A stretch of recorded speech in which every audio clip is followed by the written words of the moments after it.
ઓરામાં રહેલો નારંગી રંગ. નારંગી રંગ ભાવનાત્મક અને રચનાત્મક ઉર્જા દર્શાવે છે.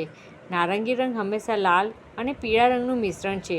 લાલ રંગ પ્રેમ અને ક્રિયાશીલતા દર્શાવે છે, જ્યારે પીળો રંગ હંમેશા બુદ્ધિ અને એકાગ્રતા સૂચવે છે.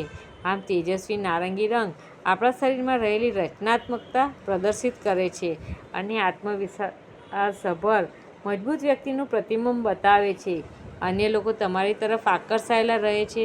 તમે પણ માયાળુ અને લાગણીશીલ હૃદય ધરાવો છો, પણ જ્યારે આમાં મેલાશ એટલે કે નારંગી રંગમાં કાળાશ ઉમેરાતી જાય ત્યારે આપણને લાગણી શૂન્યતાનો અનુભવ થાય છે. આપણી રચનાત્મકતા જાણે નાશ પામતી હોય એવો અનુભવ થાય છે. તો સમજવાનું કે જ્યારે આપણે ડિપ્રેશનમાં જઈ રહ્યા છીએ, કંઈ સૂચતું નથી, તો સમજવાનું કે આપણી ઓરામાં રહેલો નારંગી રંગ એમાં ફેરફાર થઈ રહ્યો છે. આ નારંગી રંગ આપણા સ્વાધિષ્ઠાન ચક્ર સાથે જોડાયેલું છે.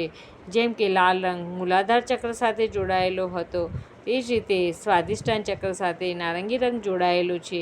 તે જ રીતે આ નારંગી રંગ આપણા કિડની અને આંતરડા તેમજ પ્રજોત્પાદક અંગો એટલે કે સ્ત્રીઓમાં ગર્ભાશય, અંડાશય અને પુરુષોમાં શુક્રાશય જેવા અંગો સાથે જોડાયેલો હોય છે. હવે આપણે આ નારંગી રંગ જો ઘેરો બનતો જાય તો શરીરને નુકસાન પહોંચાડી રહ્યો છે. તો એના માટે બને ત્યાં સુધી પીળા અને સફેદ કપડાં પહેરવાનું રાખવું.